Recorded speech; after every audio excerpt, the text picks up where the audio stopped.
الحمد لله رب العالمين، والصلاة والسلام على خير خلق الله محمد وعلى آله وأصحابه الكرام وتابعيهم بإحسان إلى يوم الدين. ربنا أرنا الحق حقا وارزقنا اتباعه، وأرنا الباطل باطلا وارزقنا اجتنابه. ربنا آتنا في الدنيا حسنة وفي الآخرة حسنة وقنا عذاب النار. داوم لذاتي باشي پروردگار بركتي جياني أمها ولا برزانا بسر جيان مانا بسر عيش مانا ببارن خواه لد أبارن ولد ألالين ورحمة وكرم وبزي خود بسر دلو در مانا ببارن يا رب العالمين. أمر لخزمة جياني يشيكت لها ولا كاني في غمري خواه أبين صلى الله عليه وآله وسلم كبريتي عبد الله كوري مسعود كهيك كلو عبد الله يعني لم يجي أمتي في غمري خواه صلى الله عليه وآله وسلم زور ناوي دروشا وبرشندار وجوانا. عبد الله وكو هر جنجي كتير لنا مكة لدايك أبيت وجورة أبي مشركين قريش هندي صفاتي زور تايبتي أنهبون هندي أنهبون بهيش يوازك خيانتي أن أكد بأمين يا مؤتمن نوايا دركردو شون بيغمري خواه صلى الله عليه وآله وسلم بالصادق الأمين نوايا دركردو. عبد الله كريم مسعود نوايا دركردو بالشاب المؤتمن أو جنجيك زور زور جيجي أمانة وجي أويك أمينة لناو مكيا ورده قشي كرت لناو زمني جاهليته كمك لحياتي أو من أقاليه أزانين كيشك اللواني لو كساني كزور زو مسلمان بو هندك فرموانا ششم كسا مسلمان بو هندك فرموانا بستدوهمين كسا كمسلمان بو بيش أوي پیغمبری خواه صلی الله علیه و آله وسلم مقر و جگایك دروس که ابو هاولان لما كيا لداري أرقام كرئ بالأرقام لمالي أرقامه يكي يقولوا كساني كمسلمان خوي أجيرته وفرمي شوان بوم كومال مرم هبو مرة كان هي عقبة كوري معيط بو بدياري أنا وداني اشتبو بينيم كبيغمبري خواه صلى الله عليه وسلم لقال أبو بكر الصديق زور بماندوي دوي مناقشيكي زور لقال مشركين قريشة هاتن برو كناري مكة أفرمي منيش ليه بوم تشوم نزيكي أنبو موا الله بيغمري خواه صلى الله عليه وآله وسلم فرموي شير اشتاكت بيك اما بيخوينا وشير اشتاك قلت والله بيما بس من مؤتمن من لسر أمانات وأنا هشتاكتان بدمه يخومني لمان أمانة لله. الله بيغمري خواه صلى الله عليه وسلم فرموي أي هيج مرق لمرة كان هيك نزابت وأوصيج نبت الله قلت والله أمان هي قصرة. الله بيغمري خواه صلى الله عليه وسلم دسي خسته سر پشتی شتێکی وت کەلیمەیەکی وت دواتر وردە دۆشی شیرێکی زۆر ئەڵێک ئەوە هیچ شیر نەبوو شیرێکی زۆر خۆی و ئەو بەکری سەدیق و بەشی منیشیاندا ئەڵێ سەرم سوڕما ئەڵێ کە لێم دوور کەوتنەوە ڕام کرد شوێنی کەوتم وتم ئەلەم کەلیمەتانەم فێرکە کە خوێندت بەسەر ئەم مەڕەیە بۆ سیوازە شیری تێهات. ئەفەرمی پێغەمبەری خوا صلی الله عليه وسلم لا چاوێکی بۆ خستم فەرمووی یەرحەموکە الله فايقول الرحمة بيبكى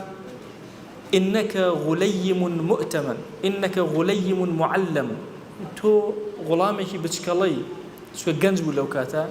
بلا معلمي زوش تفير أبي أفرمي أم كلمة أم دعاء في غمري خواه صلى الله عليه وآله وسلم كوتا كرم بو أم يكيك لو كسانيك لعلم زانست وزانياريا لنو أصحاب هنجا إشارتي بو أكره إما كان مدرسيكي كمان هي للتفسير القرآن مدرسي عراق تفسير كي بنيات لسر عبد الله كريم مسعود وتم مدارسي تفسير أجرسير كي مدرسي كوفة وبصرة من هي مدرسي حجاز من هي لمدارس كان مدرسي كوفة وبصرة هردو كان بنيات كان لسر كي لسر عبد الله كريم مسعود يكيك لمفسريني قوري قرآني بيروس كخوش اسمه فرميتو غلامه فير أبيتو فير أكري خوي أفرمي والله حفتا سورة قرآن سطو شوارد سورة قرآن حفتايان الرك لي بيغمبري خوام صلى الله عليه وآله وسلم بيني وكوخياندويتي ولو لي أو ورم قرتو حفتە سوورە لە سوورەتەکانی قورئانی پیرۆز ئەفەرمێ قەسەم بەخوا هیچ سوورەتێک نییە لە قورئان هیچ ئاەتێکیش نییە لە شوێنێکە دابەزی بە ئیلا ئەزانم ئەو شوێنە کوێ و چۆن دابەزی و ڕووداوەکە چی و لەبەر چه حاڵەتێ دابەزی 88 فرمودەی کە لەو کەسانەی مکثرین لە فەرمایشتە 88 فرمودەی لە پێغەمبەری خوا صلی الله عليه و آله وسلم ڕیوایەت کردووە جارێکیان پێغەمبەری خوا صلی الله عليه و آله وسلم ئەفەرمێ ڕووی تێ کردم فەرمووی اقرأ علي بەسەر منە قورئان بخوێنرەوە وتم يا رسول الله صلى الله عليه وسلم شلون القرآن بسر تويا بخوانه بو خود دابزيو فرمي نا بخوانه بسر ما أفرمي دسم كر بخوانه وي قرآن حتى جيشت ما أو آياتي فكيف جئنا من كل أمة بشهيد وجئنا بك على هؤلاء شهيدا شلون هريك لأمتان شهيد وشاهدك من بودانا وبسريانا وتوش من كذا بشهيد وشاهد للرجل قيامته وسر أمتي خوته الله پیغمبری خوا صلی الله علیه و آله وسلم ڕووی تێکردن فەرمووی ئەمسک بەسە ئەڵێ کە سرم بەرز کردەوە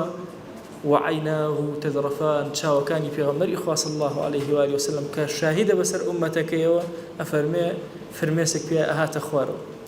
عەبدوڵای کوڕی مەسعود ڕەنگ و شێوازی چۆن بوو بێنە پێش چاوی خۆتان ناوم لێ ناوە هاوڵە لاوازەکەی پێغەمبەری خوا صلی الله علیه وسلم لاشەی زۆر زەعیف قاچەکانی زۆر باریک بوو دەموچاوی ئەسمەر بوو بەرەو مەیل و ڕەشیش ئەڕۆشت باڵاشی زۆر کورد بوو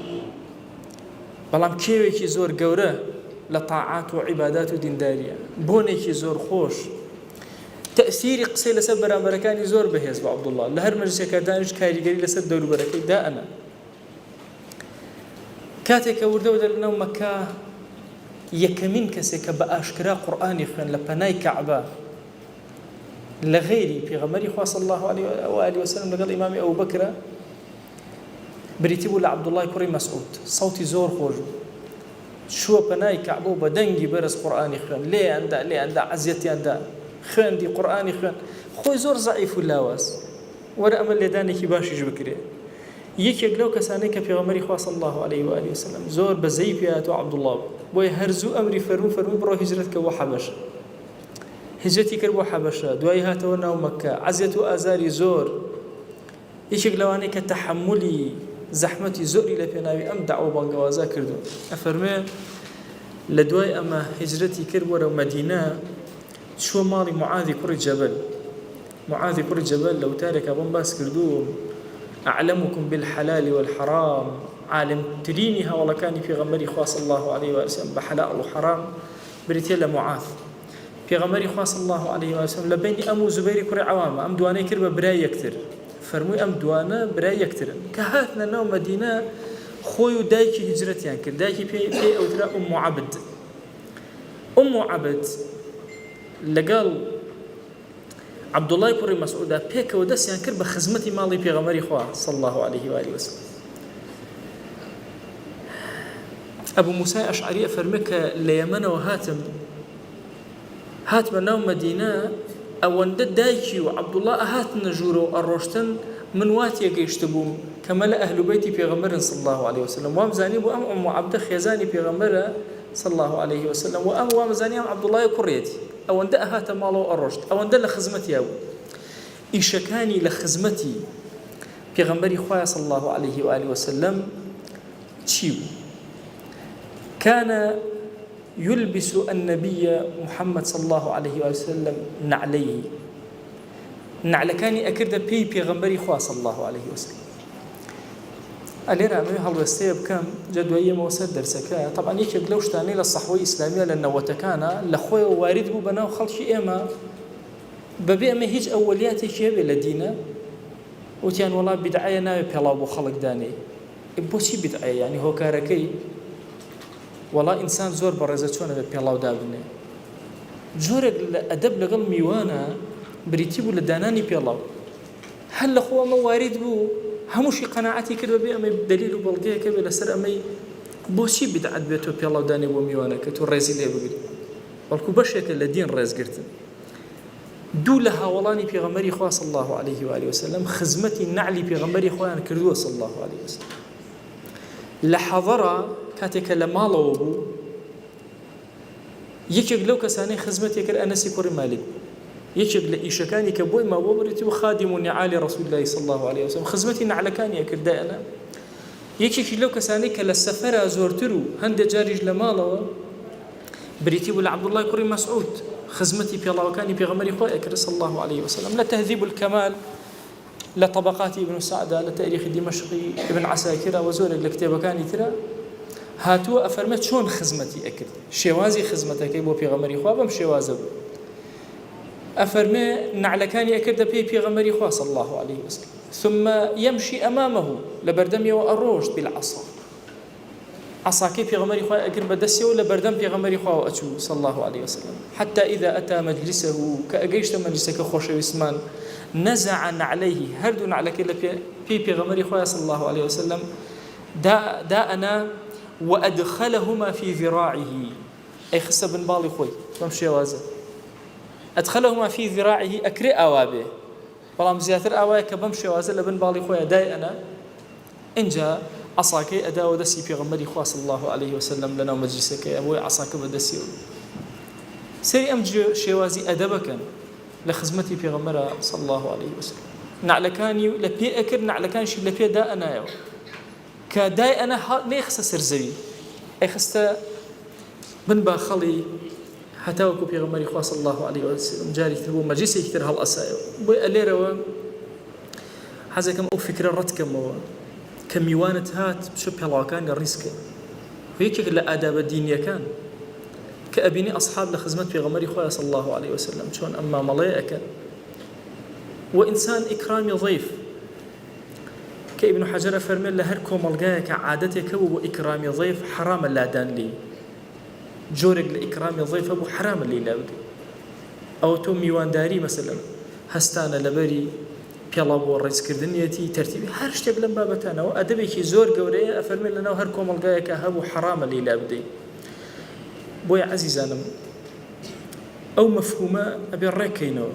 کە دانانی پێڵاو بۆ میوانەکەت بۆ دۆستەکەت یەکێکە لە ئادابە دینەکان بەعکسی ئەوەی کەوا بڵێن بیدعەتە. إيشي تري أم بياوتشيبو صاحب سواد النبي صلى الله عليه وسلم عبد الله كوري مسعود يكب لإيشكاني صاحب السر بيغمبر بو صلى الله عليه وسلم. صاحب الوسادة أي تلا إيشكاني أو بشتي كبيغمبر إخوة صلى الله عليه وسلم هالي بيو أداو داي أنا هالي أجرتو لهركي أبويا أي بخصة أو شو أنا بو بيغمبر إخوة صلى الله عليه وسلم. سواك كي بيغمبري هال أجرت طهوركي أو شتي كوا دزوجي بي أجري أو شتي كآويتي أجرت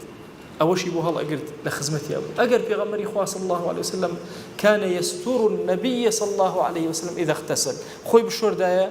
عبد الله كوري مسعود أشي أشياني بو كنترول أكل ويكس شاوي لنا به هرديشتكي بالدوريا داء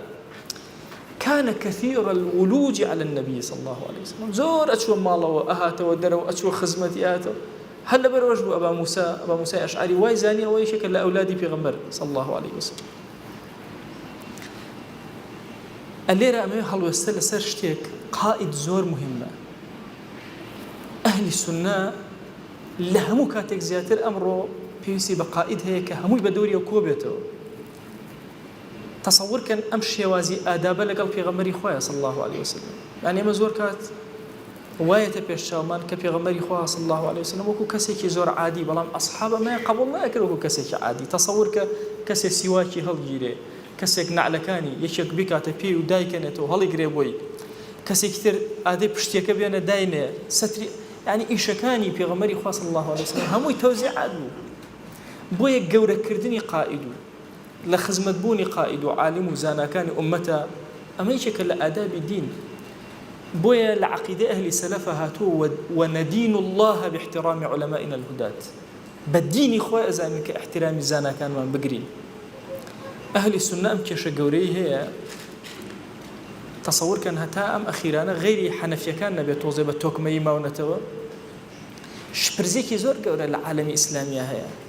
يعني تو تصور كزاناي كان جوري بليمت لأنه أم عالم إسلامي لنا صحوي إسلامي هن كذا احترامي لنا أجري تصور كان باحترامي لنا أهل السنة جيشوا تو أستي جزل يكي الله سي الله إمام الشافعي كافر يكي الله والله سيد قطب كافر يكي الله نازانم ابن تيمية كافر يكي الله هل يكي بنوعه أو همجت شيء أو همجت لنا أهل السنة دروزي والله نصرتي الدين نايا تاوما أهلا بشتي بياك ورق نبي عقيدة وكو عقيدة تونية فقهي وكو فقهي تونية تصوفي وكو تصوفي تونية اللي قرر اللي هو اختلافان هو هم ويشتانك إنسان كان دروسيان كردو إيماني هي إيمان نك عقيدة إيمان أن تؤمن بالله وملائكته وكتبه ورسله واليوم الآخر وبالقدر خيره وشره شويني كون هميشه لزمانانی پێشترە ئەگەر گەورەیەک بۆ ئومەت دروست بووایە هەموو ئومەت پێکەوە بەرزیان ئەکردەوە نانێژ بکەوێ ئەمڕۆکە گەورەیەک لە ئومەتە دروستە بێ هەمومانەمانە تەختی کرد بێن بە عەرزان نەهێڵ کە ئەم دووشتە زۆر جیاوازە لە یەکتر سە هەمومانێمە دڵمان خۆشە خوای گەورە نەسڕەتێکی داوە لە ئەفغانستان تەسەوور کە هۆکاری نەسڕەتەکە وردکەرەوە چییە يعني ئەوانە حەنەفی مەذهبن ئەوانە متعصبن بۆ ئەو حەنەفیەتی خۆیان بەموو لە نایەن لە قسەی مەلایەکیان بەموو لە مەذهبەکەیان لە نادەن عبد الله عزام في ظلال تفسير سورة القرآن في ظلال تفسير سورة التوبة أفرمي جنجك تشوف بنجي جولان أوان حنفين بنجنا جولان الله بنجنا قرتان اشتوان نبيني ولا جياني تصورك دي ورا مثلا لبر أوي توكميك أنت يا إخوان نصرتيان أداء أي أم عالم إسلامي جورب أو توكميك يعني هاري أكيد بجوري أخوان وهاري أكيد بجورك الله وأمتي إسلامي لهم كانت زيادة في السيبوية بدوري قائدة كان يوكوبته هتا وكو فاجر النصرات ما ندى سركوي لكاتي هندي خلافات هي لكاتي بوني خلافة إسلامية لغير بوني خلافة إسلامية هرنا بمنه أي تصور كممكنة علماء لبين يكتر مناظرة كان قصة كان مناقشة كان هرشي ممكنة لكاتك كتو وجودته أمرته هر وجود إني خليه مناقشة شيء معقولته لسياستها سفري حتى بدا سوانية هاتو شر لسد دزنوج أكيد دزنوج لأفراد أشكياء ناشي أي فاتحة دواي بانك هي يعني نازانم شي اشتاني لاوكي زور لاوكي لدينا بويا لم قصي عبد الله كري مسعود سبحان الله حتى سيرم أكل أم جور خزمتي في غمري خاص الله عليه وسلم أو أجينا إنسان أو سلطانيك هيتي أبي زور رزيلة بقول إلا فرماشتك أفرمي إن من إجلال الله تبارك وتعالى إكرام ذي السلطان المقصد بشك لإكرام رزي خوال سرزويا أجر جوريش مسلمان هو بتورزي لأجر ما دام عادل ودات برور بتورزي لأجر تصور كان صحوي إسلامي لم أخيرا هو كاركاني شكستي شيء جورتين هو كاري نبوني وحدتي كلمة هل يكي وقوي قصائك هل يكي بنوع فتوى هذا النتيجة حزب حجنابه أبو شبر زي أمانته وعالمي إسلامي ويأم زمني هستانوي أمته ويأم قصانا لخزمتانا أكم زمني هستانوي أمت أبيع أي بكان تشاوبوشي لبكين تنها سيري تشاكان يكتركين حتى وكو كاتي إخوان نصرت ما ندات ويتوان ألفد لبين ما ندروز ويوازان أو قائدة إسلامية أنا حياتي أم بخيانة برا مكسرات والله عالمي إسلامي وبشتيانوي والله حياتي صلاح الدين بخيانة بشي مكسراتك بخيانة سر صرة مني چون جهانی اسلامی و مشوینی اکی والله نه همو سری جوانی کانه کسری ناشرینی ناکه وکو ام زمان النیا همو بدوا عیبی کا بقرن نه بدوا لا انا كان ترى يعني وتصور كان ام قائداني امه اسلام محمد فاتح جناهي نبو يعني حموش تكير باجو محمد كوري مسلم جناهي نبو يعني وتصورت انه عمرو كوري عاص جناهي نبو ماشي وزوري ترلمانا اما ها والله نبينين لخزمتي انا اما هميشه لا نجوانا كباسكن اجنا بير كراو عرق حرام كراو پیغمبري خو صلى الله عليه وسلم كسي كي چنجا داركاري كردو امام ابو بكر امام عمر هيش توازي العرق نينا كسيري املانينا كسيري لنا جوانا كيكا ولم بشي كي زور غوري لدينا هو يحزم كل هالوسيله لخدمتنا بكم لحياتي سيبي جياني جواني عبد الله كريم مسعود لابد بير كراو لم خدمه جواني ام جنجائك لخدمه پیغمبر صلى الله عليه واله وسلم بسانه بركتك علمي غوري دسكري لغزوي بدر كاتك دو كري عفراء بلاماري ابو جهل يندا وزاماري ان كرت شي ابو جهل سير بري عبد الله كريم مسعود ام كسلا واز بارك الله يا بو الله ما والله لا واز كي پیغمبر صلى الله عليه وسلم ضعيف وبارك او بو پیغمبر خو صلى الله عليه وسلم دو اختلاف دروز بو طبعا لجنگا لجهاد فمن قتل قتيلا فله سلبه هركس كسيبكوجه لجهاد سلبكي او كلوبليك بيويتي اتر شمشيره كره اتر پشتواني آلتون هرچی پیو به او جنگاوره همو ادربو کسی که کشتیتی لا فقه جهاد او اختلاف يوم ودرس دو كره كافراء انو كره والله هي امه ئێمە یامان بە زەویە بریندارمان کرد پێغەمبەری خوا صلی الله علیه و آله وسلم سەیری شمشێرەکانی کردن تەسلیمی کرد شمشێرەکەی ئەبوو جەهل درا بە عەبدوڵڵای کوڕی مەسعود چونکە ئەو سەری بڕی ئەخیر کەس ئەو کوشت لە غەزوەی ئوحودا 4 کەس بە دەوری پێغەمبەرەوە صلی الله علیه وسلم تا ئەخیرمانەوە یەکیان عەبدوڵڵای کوڕی مەسعود بوو لە خەندەقا بەشدارێکی زۆر گەورەی هەبوو ئەم خۆشەویستە زۆر ئەوەندە لەگەڵ پێغەمبەرە بوو صلی الله علیه وسلم تەواو ڕەنگ و خوی ئەوی گرتە بوو بۆیە حوذەیفە فەرمێ وەڵڵی هیچ کەسم نەبینەوە بێدەنگی و قسەکردنی وەکو پێغەمبەر بێ صلی الله علیه وسلم لە کوڕی ئومی مەعبەد کە عەبدوڵڵای کوڕی مەسعودە مەسروق کە یەکێکە لە تەڵەبەکانی فەرمە جارێک چوونە خزمەتی عائیشە دایکی ئیمانداران وتمان ئەصحاب اختلافیان بۆ دروست بوو یەکێوە ئەڵێ وتی کێکی اختلافیان بۆ دروست بوو وتمان یەکیان عەبدوڵڵای کوڕی مەسعود وتی بەگوێ عەبدوڵڵای کوڕی مەسعود کەن چونکە ئەو نزیکترین بوو لە پێغەمبەرەوە صلی الله علیه وسلم زۆر پێغەمبەری خوا صلی الله علیه و آله وسلم خۆشی ئەویست ڕۆژێک فەرمووی وەڵڵاهی ئەگەر کەسێکم بکردایە بە ئەمیر بەبێ مشورەت یەکسەر عەبدوڵڵای کوڕی مەسعود دەما کرد ئەم کردە ئەمیر جارێکیان عەبدوڵڵای کوڕی مەسعود دارێک هەبوو بەسەر دارەکە هەڵگەڕا کە هەڵگەڕا ئیزارەکەی بەرز بووەوە قاچی دەرکەوت قاچی زۆر باریک بوو ئەوە چیلکە دارە ئەصحاب کە قاچیان بینی سەریان سۆڵ دەستیان بە پێکەنین کە ئەی هەوارە و قاچە بچووکە چییە فەرمووی پێغەمبەری خوا صلی الله علیه و آله وسلم ئەو بەچی پێ ئەکەنن والله لرجل عبد الله أثقل في الميزان يوم القيامة من أحد بخوا أم قاتل بارك الله يا عبد الله لكيوي أحد لميزان إخوة لقيامة قرست بچی پێک ئەو قاچە باریکە پێی پێکرد کور لای خۆ زۆر بەقەدرە زۆر گەورەیە فەرمووی خۆشەویستمان فەرمووی کورە قورئان لای 4 کەس بخوێنن یەکێک لەوانە یەکەمینیان فەرمووی عەبدوڵڵای کوڕی مەسعود لە خزمەت ئەوە بخوێنن جارێکیان پێغەمبەری خوا صلی الله علیه و آله وسلم فەرمووی رضیت لأمتی ما رضي لها ابن أم عبد فەرمووی خوایان ئەوەی ئەم گەنجە عەبدوڵڵای کوڕی مەسعود ڕازێتی بۆ ئومەتەکەی منش پێ ڕازم ڕەزامەندی خۆی پێوەست کرد بە ڕەزامەندی عەبدوڵڵای کوڕی مەسعودەوە لە زەمەنی ئیمامی ئەوبەکرە ئەم پیاوە گەورە حاڵی چۆن بوو لە زەمەنی ئیمامی ئەوبەکرە طبعا جەمعی قورئان کرا ئەم نەکرا بە ئەندام لە کۆکردنەوەی قورئانە بیرکەنەوە ئەم هەموو قورئانە بزانی و پێغەمبەری خوا صلی الله علیه و آله وسلم ئەم هەموو شاهیدیەوە بە ئیمامی ئەوبەکر ئەوی دانەنا گەنجێکی مناڵکاری دانا زەیدی کوڕی ثابت تا زەیدی کوڕی ثابت زۆر گەنج بوو ئەمیش طبعا دیقەت بدە ئەصحاب لەسەر مافی خۆیان بێدەنگ نەبوون دووشت هەیە دووشت خەجەل لە عەرەبیە لەگەڵ حەیا خەجەل ئەوەیە لە مافەکانی خۆ بێدەنگ لای خۆماڵێن یاخوا خەجاڵەت بێ خەجاڵەت لە خەجەلیەوە هاتووە ئینسان لە مافی خۆی نایە بێدەنگ بێ حەیا ئەوەیە ئینسان شەرمەکات نەک لە مافی خۆت لە مافی خۆت شەرم ناکەی ئەدەبێکت تیا بەرامبەرەکانت بەڵام ئەگەر مافت خوڕە هاوارەکەی بۆیە کاتێک کە ئەم گەنجیان دانا عەبدوڵڵا زۆر تووڕە بوو فەرمووی وەڵڵاهی بیرمە ئەو گەنجە لەدایک وەڵا بیرمە پەلکەیشیان بۆ بەستە بوو لە دواوە ئاوە هەڵە پەڕیاری ئەکرد بەناو کۆڵانەکانی مەدینەدا فەرمووی ئێستا ئەویان دانا و منیان دانەناوە زۆر عاجز بوو ئیمامی ئەوبەکر بەڵام زەیدی کوڕی ثابت کاتیبی وەحی بوو ئەتقەنترینیان پێغەمبەری خوا صلی الله علیه وسلم بەو مناڵی شاهیدی بۆیە بوو فەرمووی ئەفڕەدوکم زەید لە هەموو ئەصحاب کێ فەرائیزی زۆرتر ئەزانێ میرات بەشکا زەید ئەیزانێ و زۆر شاهیدی تر بۆیە ئەم گەنجە لە زەمەنی ئیمامی عوسمانیش و لە زەمەنی ئیمامی ئەوبەکریشە لە هەردوو زەمەنەکە ئەو دانرا کە کردیانە گەورە بۆی قورئان کۆکاتەوە لە هەردوو زەمەنەکە عەبدوڵڵای کوڕی مەسعود زۆر معارض بوو دوایی ئیمامی ئەوبەکر بانگی کردەوە قەناعەتی پێکرد کە زەیدی کوڕی ثابت ئەبێ ئەم کارە بکە چونکە ئەو گەنجترینمانە ئەو زیرەکترینمانە ئەو نووسەرمانە تۆ شتەکانە لەبەر کردووە لە خزمەت پێغەمبەر صلی الله علیه وسلم بەس زەید نووسیوێتی بۆیە ئەوەی زەیدمان قبوڵە لە جەنگی یەرمووکە لە زەمانی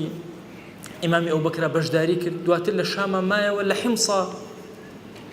دەستی کرد بە دەعوە و بانگەوازی خۆی و وتنەوەی قورئانی پیرۆز بە خەڵک و دەعوە و بانگەوازکردن حتا وەکو نامەی ئیمامی عومەری بۆ هات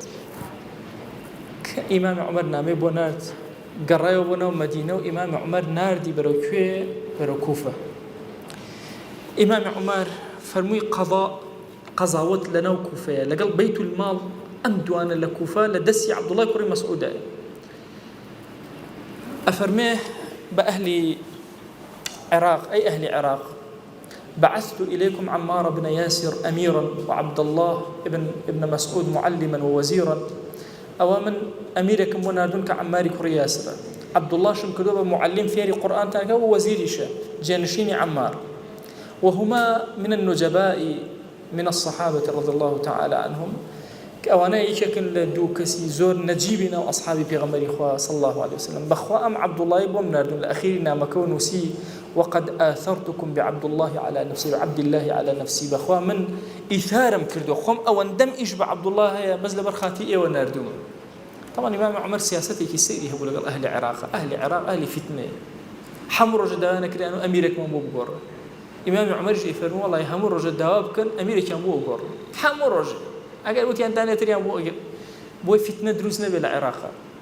حتى جاري كان أو عنده توريان كل لو تارك بدرجي باسم كردوها شو سر من بر فرمي اللهم عجل عليهم بابن الثقيف خويا حجاجي بريوس في ثقافيان بو بنيره طبعا هندي فرمي كرامة إمام عمر هندي فرمي جويلي ولا في غمري إخوة صلى الله عليه وسلم فرميتي أمير يجي أو عقلي أنا كخيني زوران لي الرجل فرمي خويا عجل عليهم زوبو يعني بنيره ما دام أو ده مندوم أنا كان بو فرمي إيثاركم إيثار هم زور إيشم بيتي بو إيوه أنرم طبعا أهل العراق عبد الله راضي لأول بقضاوتي أول عبد الله لنوع عراق ما يوا حتى بداية زمن إمام عثمان لبداية زمن إمام عثمان زور عادز بوكاته كبستي جاري كثير زيدي كري ثابت دان راوته كراوته بو هم قرآن كوكاته عبد الله جاري كثير دان راوته زور عادز بو هم داوي حقك وما فكي خوي أكل ناميش بو هلا عثماني كري عفانه أمري بيكر كوابيته ونوم مدينة وكوفة بجيب الله بو إلى فتنة بدور كي خلق عراق وانا اهل الكوفه بدو مشاكل اقرا فرميهم يعني كوبو نوت يعني تو قورو اميري امي تو عمري خطاب تو ابو دانا عمري عدل امر كبا لخزمه الشمشير من لخزمته يا حرشيته لخزمته بجديريته كاين امام عثمان ظلم اللي اكا فرموي ان له علي حق الطاعه ان له علي حق الطاعه أو حق طاعي بسر منه وهي أمير إيمان داران وخليفة مسلمان واجب لسرم بجويكم وإنها ستكون أمر وفتن طبعا جوان ليه في غمر إخوة صلى الله عليه وسلم زور باسي فتنة أمتي بوكردبون فرموي يتلا موضوع ورده كوملشتي قورا الرؤدا فتنة رؤدا فلا أحب أن أكون أول من فتحها بخوا من نام يكمل كزم أن فتنة بكما رق اسمه بو مدينة بارقي بيتشاي وسوق يقرأي ونو مدينة إمام عثمان زوري هو الله يلا تعالى وكون راضي كرد واز لو حقي خوي بين زيد كل ثابت إيش كان يبرو جمع قرآن كان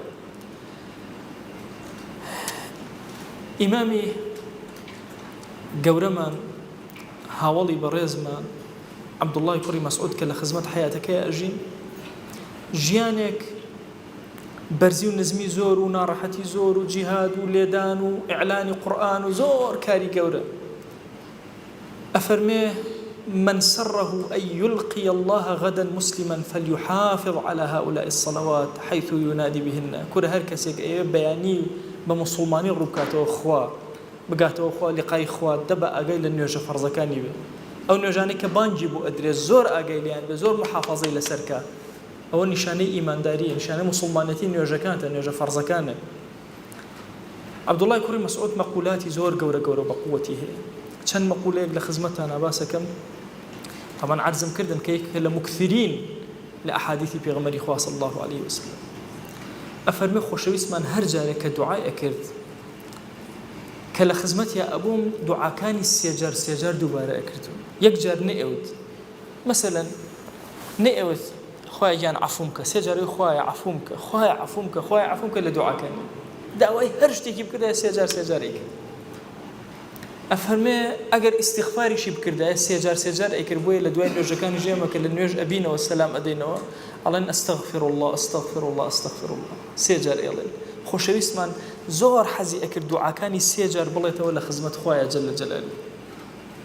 دوباره كدنوي دعاء كان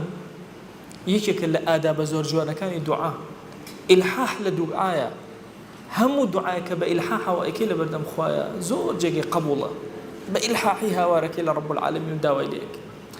لە فەرمایشتێکی ترا فەرمێ گوێم لێ بوو خۆشەویستمان صلی الله عليه و سلم فەرمووی هەر کەسە یەک مسقالە زەڕەیەک ئیمان لە دڵیا بێ ناچێتە ناو ئاگرەوە. فەرمووی هەر گوێم لێ بوو لە خۆشەویستمان وتی ئەگەر یەک مسقالە زەڕە کیبر خۆ بە گەورە زانین لە دڵیا بێ ناچێتە ناو بەهەشتەوە. ئەڵێ پیاوێک لەم مەجلیسا بوو هەستایەوە وتی ئەی پێغەمبەری خوا صلی الله عليه و سلم والله إني ليعجبني أن يكون ثوبي غسيلا بخوا حەزەکەم دائما جلەکانم جوان جوان شۆرا بێ وەڕەسی دەهینەن موەکانم قژەکانم هەمووی ڕۆنم لێدا بێ خۆم تەرتیب کرد بێ وشراك نعلي جديدا حەزەکەم حتا پێڵاوەکانم ئەو پێستەیی کە ئەدرێ لە پێڵاوەکان حەزەکەم تازە بێ.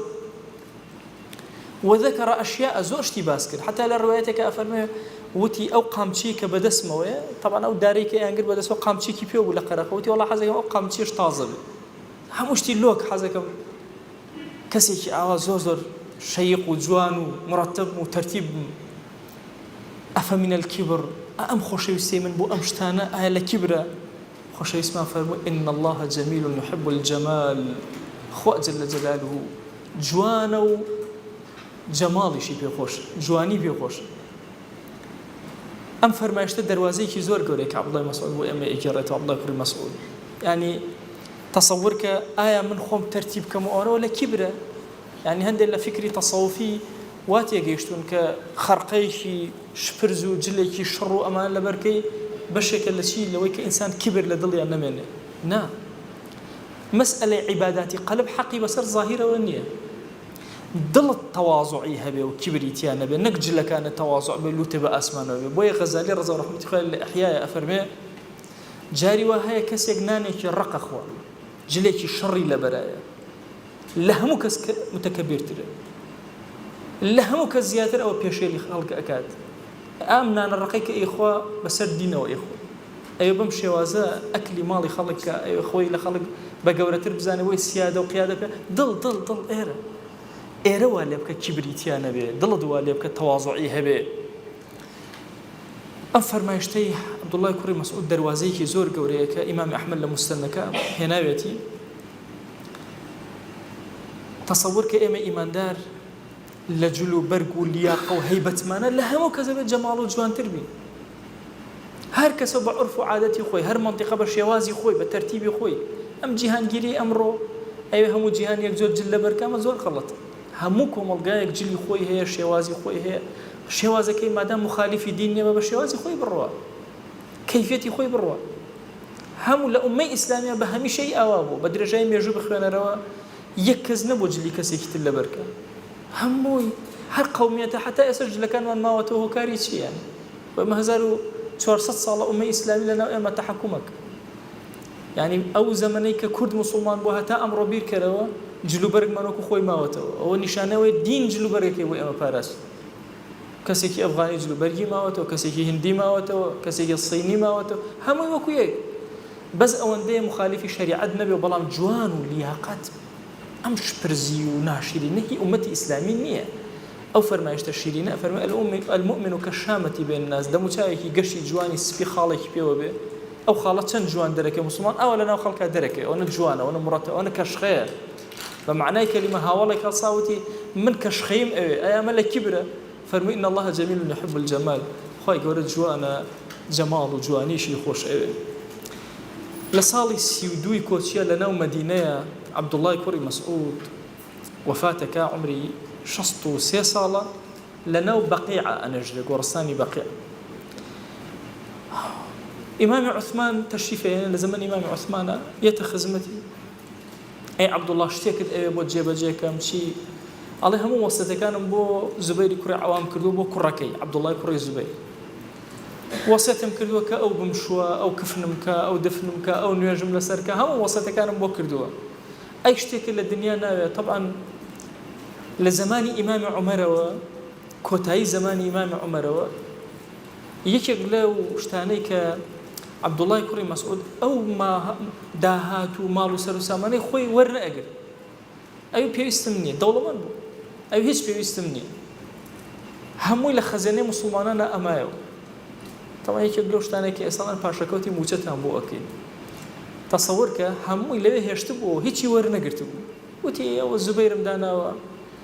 وەسەتیشم کردو کچەکانم کەسیان شوک نەکەن ئیلا ئەبێ عەبدوڵڵا و زوبەیر هەردووکیان عەبدوڵڵا کوڕی زوبەیر بوو هەردووکیان پێکەوە موافەقەکەن ئینجا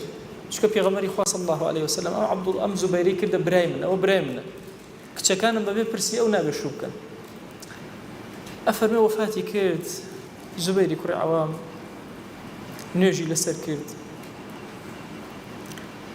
و عەبدوڵڵا لەگەڵ باوکیان شۆردیان کفنیان کرد دفنیان کرد زوبەیری کوڕی عەوام چوە خزمەت عوسمانی کوڕی عەفان وتی عوسمان ئەم پیاوە لە زەمەنی خۆیان مافەکەی خۆی وەرنەگرت بەس ئێستا مافی منە وەسەیداری ئەو منم ئەوە تا کچ و ماڵ و مناڵی زۆری هەیە هەموو ئەوەی وەری نەگرت و ئەمەوێتەوە عوسمانی کوڕی عەفان بڕیاریدا هەرچی وەری نەگرتەوە لە پاشەکەوتە هەر هەمووی پێ بدەنەوە هەموویان گێڕایەوە تەسلیمیان کرد بە ماڵ و مناڵەکان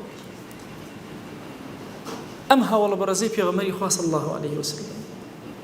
زۆر لایەن بۆ ئێمە لێک ئەداتەوە یعنی کە لە خزمەت ئەم حیاتی ئەما بووم ئەم باش ئەم پیاوە گەورە عەظیمە زۆر لە خزمەتی قورئانە بووە یەکێک لەو هاوڵانەی پێغەمبەری خوا صلی الله علیه و آله وسلم کە مکثرین لە قورئانە زۆر قورئان خوێندووە بریتە لە عەبدوڵڵای کوڕی مەسعود ئێمە چیمان هەیە بۆ خزمەتی پێغەمبەری خوا صلی الله علیه وسلم بڵێن ئێمە بەچی بناسرینەوە ئەم کەسە بیرم ئەکردەوە لاوازی ڕنگ و شکڵ و شێواز و بچووکی باڵا و ئەوانە تەئسیری نەکرد لە گەورەی ئەم کەسە لە قورسی ئەم کەسە لە میزانی خوای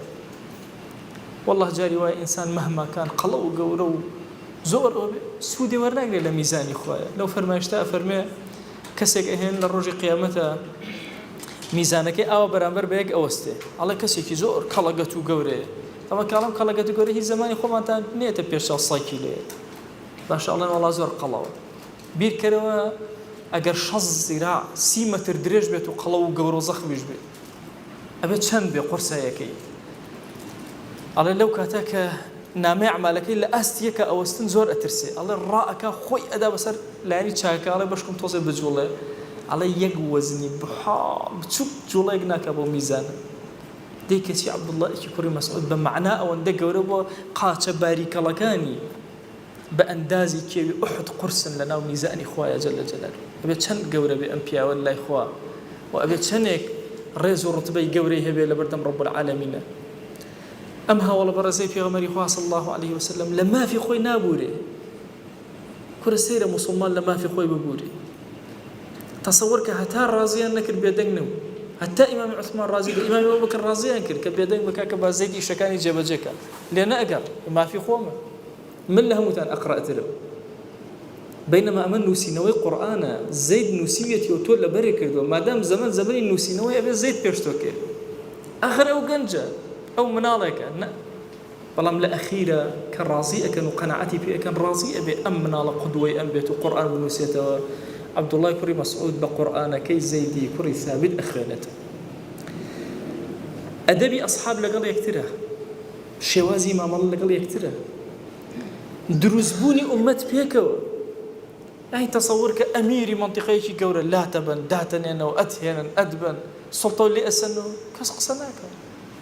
هەمووی لە گوێڕاڵی خەلیفەیە ئەخر بۆیە ئومەت سەر ئەکەوت و گەورە ئەبوو ڕۆژ بە ڕۆژ ئەم ڕۆژ بۆیە ڕۆژ بە ڕۆژێنەوە دواوە هەر جارەیەکێکمان بە جۆرە قسە ئەکا و کەس حساب بۆ کەس ناکە ئەم ئومەتە کەلجەسەدی الواحد خۆ ئاوا وەکو یەک پارچە ئاوان ئەم لاشەیە هەمووی چاو نییە هەمووی دەست نییە نابێ هەر هەمومان بڵێن کاکە ئیلا ئەبێ دەست بین کاکە هەمانە چاوە هەمانە دەستە هەمان ئەم ئومەتە اقتصادی ئەوێ ئیعلامی ئەوێ سیاسی ئەوێ عسکەری ئەوێ هەمومانی ئەوێ زانا ئەنواع و ئەشکاڵی ئەوێ زانا طب و هەندەسە و شەریعەت و هەمووی ئەوێ بۆیە ئەگەر ئێمە پێمان وابێ علوم تەنها بریتێ لە علومی دینی زۆر هەڵەمان کرد